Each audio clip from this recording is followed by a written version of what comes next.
Hey guys, tonight we're peeling back the layers of an old shoe, literally, to follow the trail of a forgotten note stitched into silk, and the quiet people who once whispered messages through the soles of their feet. Now, before we begin, let me just say, you probably wouldn't survive this. Not because of war or famine or betrayal, but because Eastern Zhou shoes had zero arch support and smelled like boiled cabbage mixed with scroll glue. And yes, they were proud of that. So before you get comfortable, take a moment to like the video and subscribe, but only if you genuinely enjoy what I do here. And let me know in the comments, where are you watching from and what time is it for you right now? Now dim the lights, maybe turn on a fan for that soft background hum, and let's ease into tonight's journey together. The room is silent and you've forgotten why you came in here. It's an archive, you think. Or maybe a storage room that calls itself an archive, so it doesn't feel bad about the cobwebs, and the suspiciously sleepy cat under the ledger table. The light from a nearby window is that kind of lazy, honey-colored glow that only happens when the sun forgets it's supposed to be moving. Dust dances in the air like it's trying to teach itself a slow fan dance. You're not entirely sure whether to sneeze or bow. Before you stands a low cabinet, lacquered, cracked, and humming gently with the kind of mystery only very old furniture knows how to make. And tucked inside the top drawer, half covered in rice paper and twine, is a shoe, just one.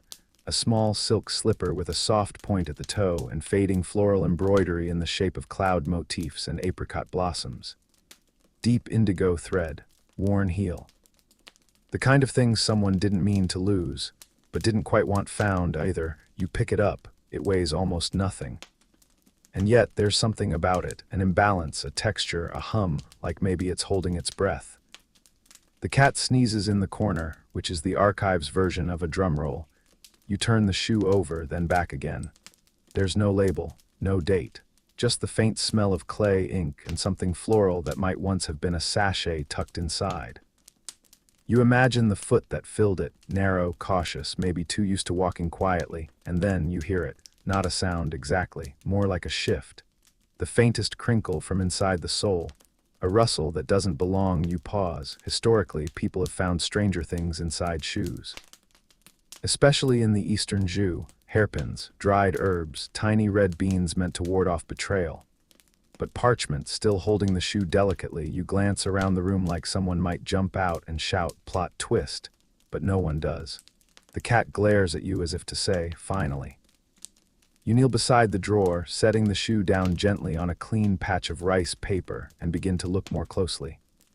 The stitches are clever, not obvious, but not perfect either. This wasn't done by a royal seamstress, more like someone in a rush. Or someone trying not to be caught sewing things into footwear. The silk has thinned along the inner arch, and you can just barely see the edge of something tucked beneath the lining. Now, here's a real historical fact to anchor this moment. In Eastern Zhou China, it was not uncommon to hide messages in textiles, especially in times when official couriers were too slow or too watched. Shoes were surprisingly good at this. Low profile. Literally. And here's the part that makes this slipper extra suspicious. The embroidery isn't finished. One flower's petals are incomplete, 3 stitches missing, 3. Always 3. In some early Zhou texts, 3 missing marks was a symbol used in covert messages to mean unfinished business or.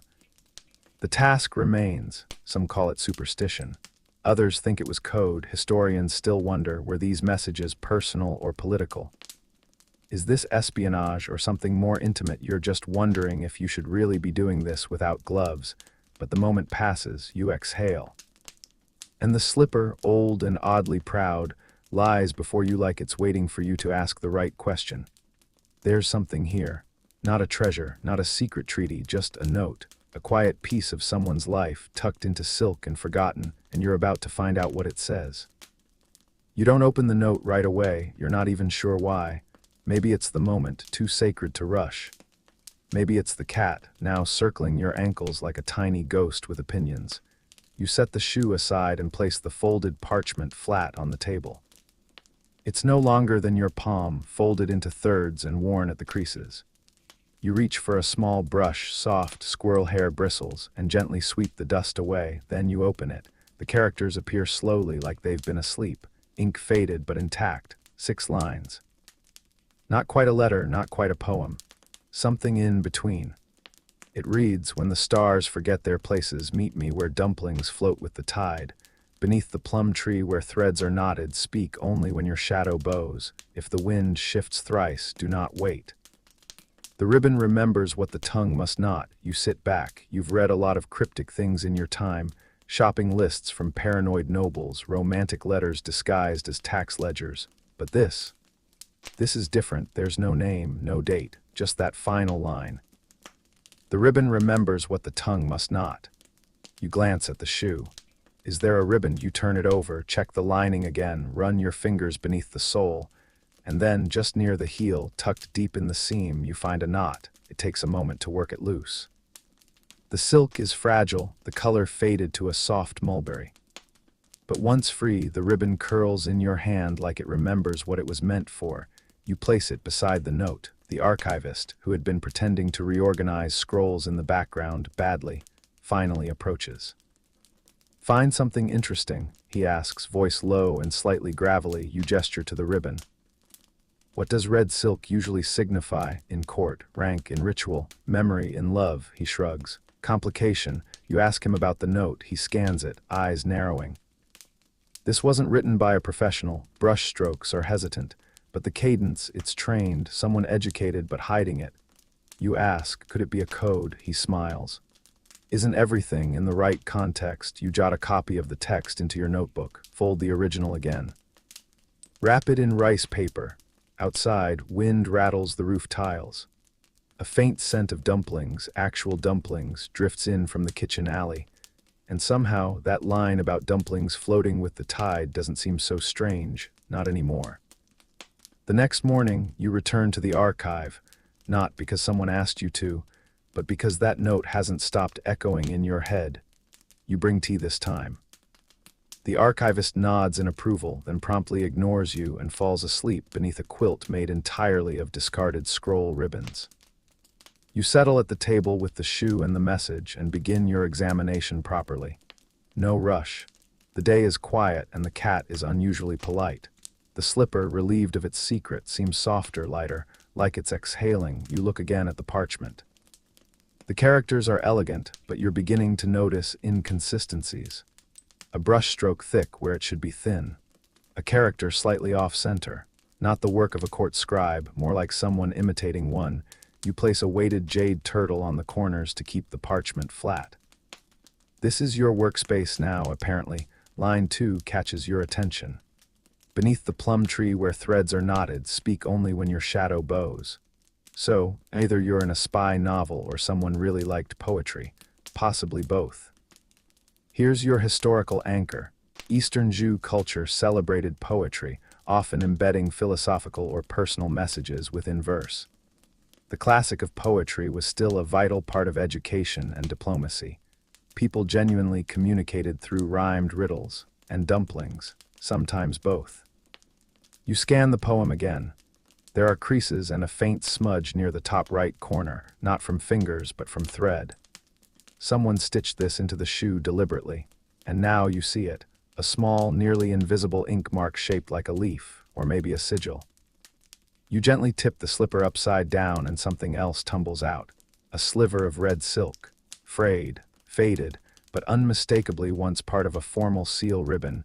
Your brain immediately runs in 2 directions. 1, this is definitely spy stuff, and you're about to uncover a conspiracy that will get you tea privileges revoked for life. 2, this was personal. A lover, a servant, a message meant for someone who never came back. You hold the ribbon in your fingers and wonder, did the person who wrote this walk away barefoot, or just lighter? The archivist eventually stirs, sniffing the air like a tortoise woken from nap hibernation. You're still here. He mutters, squinting at your teacup as if suspecting it contains forbidden ambition. You raise the note slightly. It's not just poetry. There's a mark here, maybe a signature, or a symbol. He leans in, his breath smelling faintly of dried plums and ink. Leaf shape, HM, could be a clan mark. Could be a code. Could be the doodle of a bored daughter trapped at court with nothing but a brush and too many secrets. You nod slowly. It's believable. In Eastern Zhou households, even young women of standing were trained in calligraphy and poetry, art as status, as survival, as secret language. And sometimes art as escape. You ask, did people really hide messages like this? He snorts.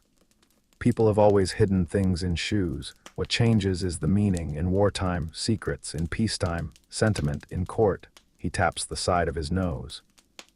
Diplomacy and flirtation, dressed in metaphors. You examine the parchment again. That first line still won't let go. When the stars forget their places, meet me where dumplings float with the tide. It sounds lonely, like someone waited for a night that never came. You gently press the fabric of the shoe between your fingers. There's nothing else hidden inside, but you can feel how carefully it was stitched. Whoever hid the message meant for it to be found eventually, but not easily. Not casually. You wonder aloud, could it be from a servant? The archivist hums. Possible, or a court lady, maybe even a noble. Shoes are equalizers. Everyone walks, everyone hides things. The difference is whether they expect to be remembered. You trace the smudged leaf mark again. So how do I find out who wrote it? The archivist grins and for a second looks 20 years younger. Well, you follow the dumplings, obviously. Of course, you're about to ask what that even means when he turns, shuffles toward a nearby stack of court records, and begins muttering. Silk deliveries, market logs, dinner rosters, aha. He holds up a brittle ledger like it's the punchline to a joke only he understands. You'll want to speak to Scribe Lin, he says. If anyone knows where the stars forgot their places, or where dumplings floated, it's him. He's obsessed with maps and soup. Naturally. You pack the note carefully, secure the red silk fragment in a folded linen scrap, and thank the archivist. He waves a hand and immediately falls asleep again, his cat curling up against his foot like this has happened 1,000 times. As you step outside, the wind tugs at your sleeves, and a faint scent of scallions rides the air somewhere, in some forgotten part of the Eastern Zhou world. Someone once waited beneath a plum tree, and you're going to find out why. Scribe Lin does not live in a tower, but he absolutely behaves as if he does. You find him 2 courtyards, and one suspiciously philosophical chicken away from the main archive. His quarters are orderly in the way that only someone perpetually overwhelmed by chaos would make them. Everything labeled, stacked, triple-notched, and still somehow buried under maps. Lin doesn't look up when you enter. He's squinting at a silk map with one hand and holding a spoonful of soup with the other, deciding which deserves his focus more. Shoe person, he says. You blink. Excuse me, the one with the slipper. Cat told me, of course. Word travels fast in places where cats have diplomatic immunity. You nod. Yes, I have a poem, possibly a map, definitely dumplings. That gets his attention. Lin sets the spoon down carefully. Never trust a man who doesn't rush soup, and beckons you forward. You place the parchment on the table. The ink is fainter now in the morning light, but the characters still curve with mystery. Lin reads it once, then again, then a third time with a small, delighted noise, like someone recognizing a childhood joke carved on a temple wall. This, he says, tapping line 2, is not just poetic nonsense. This is cartographic code. Look, beneath the plum tree where threads are knotted, that's referring to a market crossing. You raise an eyebrow. A crossing. Yes, there was a famous knotwork guild in Luoyang. They trained weavers and rope makers. Their workshop sat near a plum orchard just off the main canal. Threads knotted isn't metaphor, it's geography. He flips open a long scroll depicting the canal routes. You try not to wince at the density of markings. Lin appears to believe color coding is for amateurs. Here's your anchor. In Eastern Zhou cities, trades and guilds often clustered by material textiles near water, bronze smiths by stone paths, scribes close to lighting and wine. It wasn't formal zoning, but it was deeply practical. Dumplings float with the tide, Lin continues. Refers to the festival barge kitchens. They launched boats during the Spring Moon Festival, food vendors along the canal. If you wanted to pass a secret meeting message, this was how you'd describe it. You nod slowly. So the poem's directions are literal. Literal and clever, he grins. That bit about shadow bowing, time of day, sun's position. And now you understand, this wasn't just a sentimental note, it was an appointment, a rendezvous. The note told someone when and where to meet without ever being obvious. Lynn gestures to a stack of food ledgers. There might be a list of vendors who registered to dock that year. If we're lucky, one of them might have been selling dumplings from that very spot. As he digs through papers, you stare again at the silk ribbon. Silk, red-dyed, narrow weave, the kind used in royal seals, yes, but also as favors among Eastern Zhou lovers. A strip of affection tied discreetly under layers of court formality.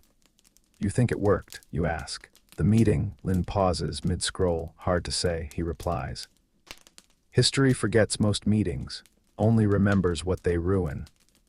There's something quiet in that thought, something that sits in your chest a little longer than you'd like. You spend the rest of the afternoon helping Lynn cross-reference vendor lists and festival maps. Somewhere in the footnotes of a food inspection log, you find it, a dumpling barge registered under the name 3-Star Kitchen, positioned at the east end of the Knotwork Guild. Stars, you murmur.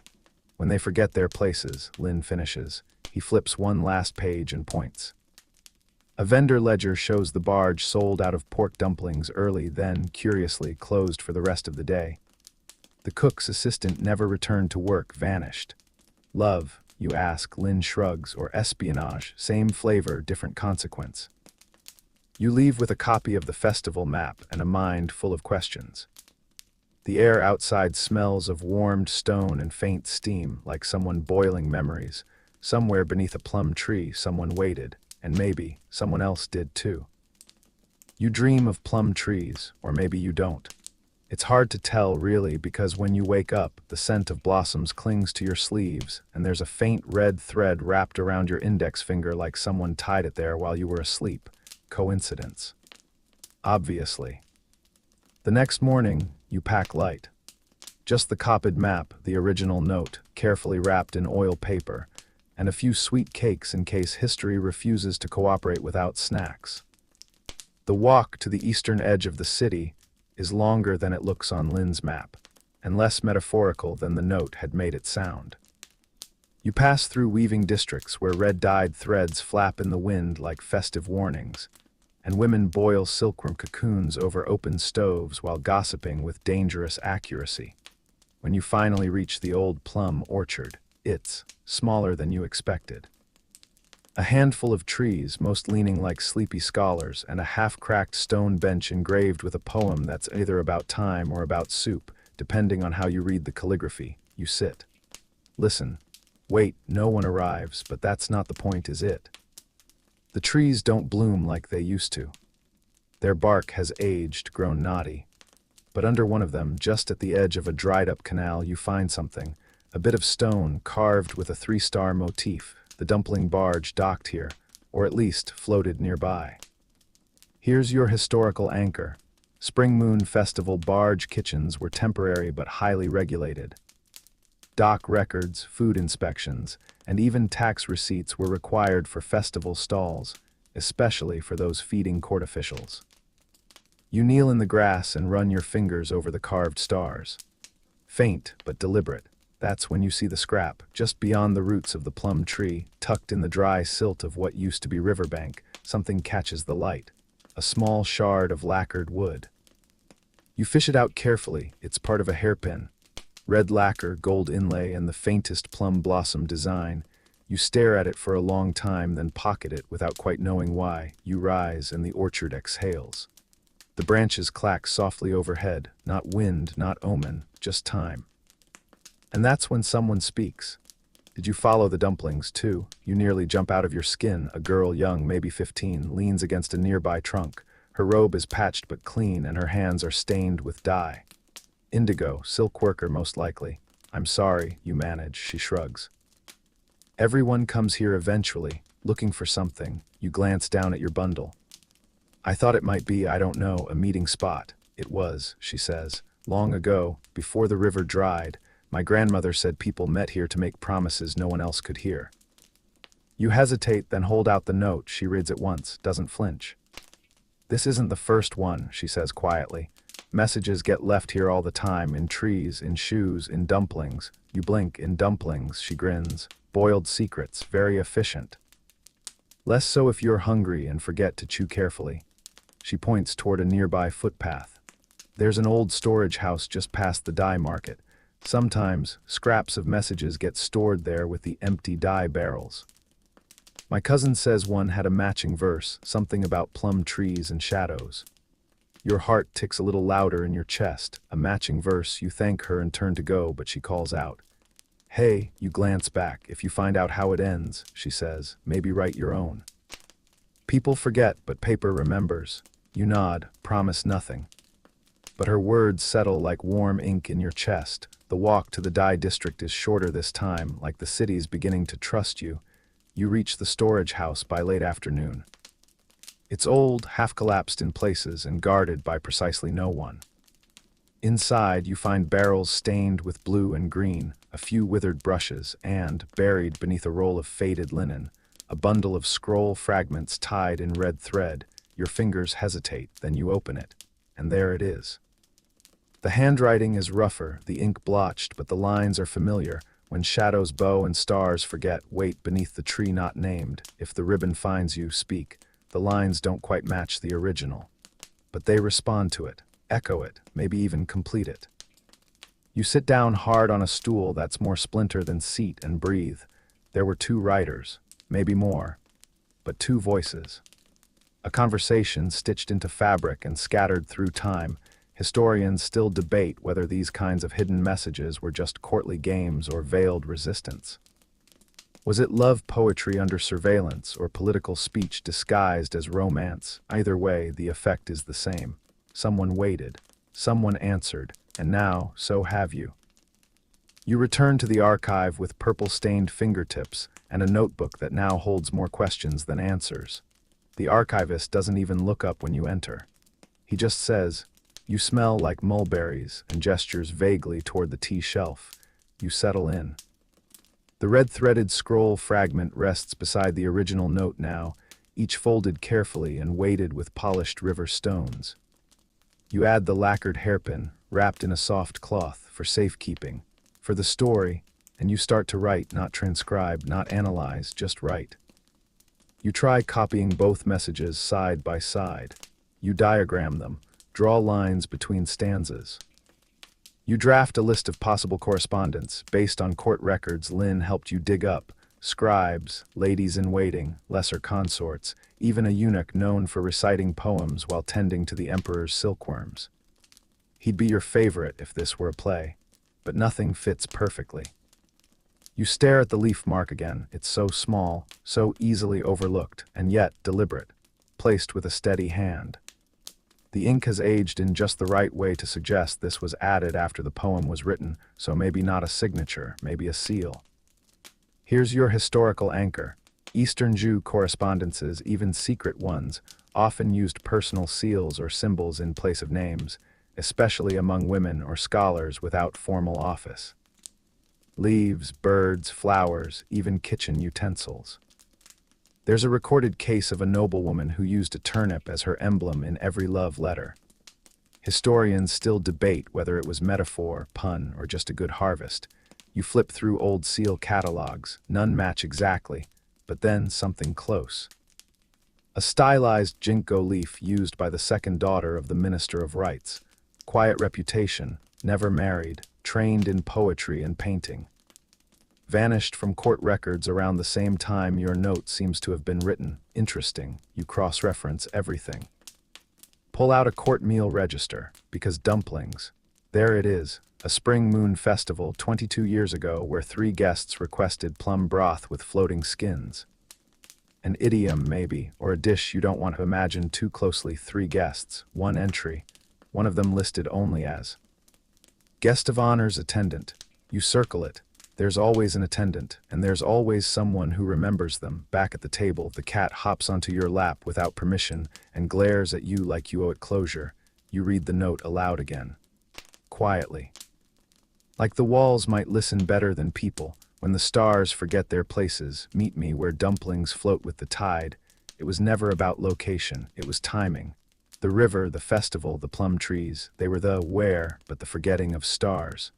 That was the when. Stars forget their places during eclipses. The archivist confirms it later between sips of suspiciously strong tea. Terrified the court astrologers, he mutters.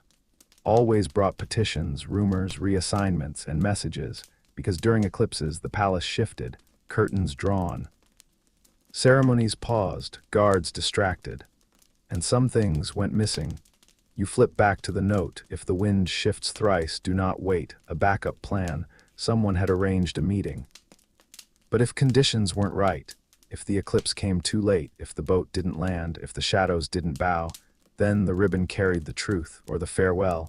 And what had the reply said? If the ribbon finds you, speak. It was an invitation, but not a hopeful one, more like a benediction. A farewell whispered through the silk. You stare at your notes, you stare at the hairpin, and you realize. No one was meant to answer these messages aloud. They were meant to be read, tucked away, received, because speaking them, naming names, would have ruined everything. You exhale. Long, quiet. The cat blinks once, slowly, and decides you're now a suitable pillow. Outside, wind moves gently through the bamboo screens, and the faint echo of festival drums seems to hum in your teeth. You don't know everything, not yet, but you know where to look next. You follow the eclipse, not literally, though that would be dramatic. Instead, you trace the path of records, calendars, and complaints filed during the shadowed sky 22 years ago. Scribe Lin helps, tossing dusty festival schedules onto your desk like autumn leaves and laughing every time he finds one annotated with dumpling complaints, your hunting patterns. Who was moved? Who was reassigned? Who disappeared entirely? And there she is again. The second daughter of the Minister of Rights, recorded at that festival, then not again. No illness, no death notice, no marriage alliance. She simply drifts out of the scrolls. Your archivist friend calls it administrative fog. You call it suspicious. But there's a gap. A seam in the records that, like the seam in the shoe, was meant to be overlooked. You find a servant log name. Jing, role, personal attendant, assigned to the second daughter. 3 weeks after the eclipse, Jing was transferred to the southern textile stores, where she worked quietly for 5 years, then vanished from the payroll. A marginal note says relocated to temple service. You blink. You've read that phrase before. It was often code for something gentler than exile and quieter than scandal. It meant, she knows something, but she didn't shout it. So maybe Jing wrote the reply, or delivered it, or both. The archivist shrugs when you ask. Textile women always knew more than they let on, better with patterns. In fabric and in people. And here's your historical anchor. In Eastern Zhou society, court attendants often formed intricate communication webs through embroidery and clothing details. Hairpin placements, thread colors, fold styles, all were signals, especially when speaking aloud was dangerous. You check the red silk thread again under morning light. There's a knot halfway through. A formal one, ceremonial, used in wedding robes. Someone tied this with intent, maybe not for a marriage, but for a promise. You return to the archives and find an illustrated textile book. Page 37. Knots of the Plum Court. And there it is, your knot, annotated as used in quiet oaths between equals. You glance at the ribbon again and feel a chill. This wasn't a message of longing, it was a vow. Your next lead is even stranger. Among the personal effects list of the second daughter is a single notation, half blotted with ink. Gifted one embroidered shoe to servant before eclipse rites. Just one, like the one you found, so Jing didn't forget it. She carried it. You imagine her hands sewing the note into the lining. Her face bent close in low candlelight, fingers pricked from rush. Maybe her eyes blurred with something she'd never be allowed to say aloud, and then she placed it in the archive, not because she lost it, but because she trusted that someone might one day listen. Maybe not the right person. But someone. You swallow hard. This isn't your story. You're just passing through it. The cat returns, meows once, and settles on the ribbon like a guardian. You tell the archivist what you've found. He listens. Quiet. For once, no jokes. Then he pours tea and says, "Most people assume archives are for the winners, but they're for the ones who waited." You both sip quietly, like you're drinking memory. The sky outside darkens a little, just cloud cover, but it makes you glance up all the same. If the stars forget their places, there was once a night when someone waited beneath plum blossoms for a message that never arrived, or maybe it did. Too late, in another's hands, you begin drafting a report, but it reads like a eulogy, like a half-remembered love song. And suddenly you're wondering, was it even romantic at all? Or was it something braver? Historians still argue over messages like these, poems with no names, slippers with no pairs. But sitting here now, with the cat purring on a silk vow and your sleeves dusted in ink and plum fuzz, you think maybe it was both, and more. You don't sleep much that night, not because you're anxious, though maybe a little, but because your head is too full of imagined whispers, plum blossoms, and slipper-shaped riddles. In the morning you walk. Past the paper-strewn corridors of the archive, past the open courtyards where sparrows argue with the wind, past the market where dumplings really do float in soup bowls beside the river stalls. You don't eat them. Not yet. Instead, you wander toward the southern edge of the compound where the textile servants were once housed. The buildings are mostly gone now, reclaimed by ivy and nostalgia. But one room remains, it's sealed, not by law, just by time. You press your ear to the door, nothing. But it smells faintly of cedar and mothballs and something like temple incense. Inside, the floor creaks like it's remembering footsteps. A small writing desk leans in the corner, its legs uneven. A single woven mat lies beside it, threadbare and curled like a waiting cat. On the wall, faded by sun and quiet years, is a painted plum blossom, one blossom, 3 petals missing, always 3. You sit down on the mat. It doesn't feel like you're trespassing. It feels like someone left this room gently and hoped someone would sit here again. There's no message. No final letter tucked into the wall. Just silence and air heavy with intent. You reach into your sleeve and pull out the red silk ribbon. Lay it on the desk. For a second, it looks like it belongs there, and for once, you don't need a historian to tell you what it meant. Here's your historical anchor. In Eastern Zhou mourning and memory rites, objects were often left in places of significance, not to be found necessarily, but to honor an unfinished conversation. You rise slowly. Outside, the archivist is waiting. "Figured you'd come here," he says. "That room remembers better than most people." You nod. He doesn't ask what you found. He just starts walking, and you follow. Back in the archive, you find Scribe Lin dozing with dumpling broth stains on his robe. You leave a quiet note beside him with one line from the poem. "Speak only when your shadow bows." He'll know what to do, because here's the thing about riddles and shoes. They're not puzzles to solve, they're echoes. Messages that wait, not for understanding, but for listening. You place the ribbon and the note inside a clean parchment pouch. You could send it to a museum, you could publish your findings, but you tuck it into a drawer marked personal, because this story, in the end, is not yours. It's a moment between 2 women who never had a chance to finish their sentence. You close the drawer. And the archive, still dusty, still grumpy, still guarded by a cat with opinions, feels just a little quieter. As if it, too, has bowed its head. You don't expect a festival when you wake up the next day. And yet, the entire street outside the archive smells like fried turnip cakes and sweet plum wine. Someone's hung ribbons from the courtyard trees, bright red and gold ones, fluttering like gossip in a breeze. The archivist explains with a shrug. It's the feast of misremembering. People burn paper hats and pretend they never argued with their in-laws. Very cathartic. You spend the morning quietly reorganizing a drawer of mismatched tokens, half-stitched fans, cracked inkstones, a scroll labeled tax law that is very clearly a love poem disguised as bureaucracy. But by afternoon, you feel it, that strange tug behind the ribs. The story isn't done.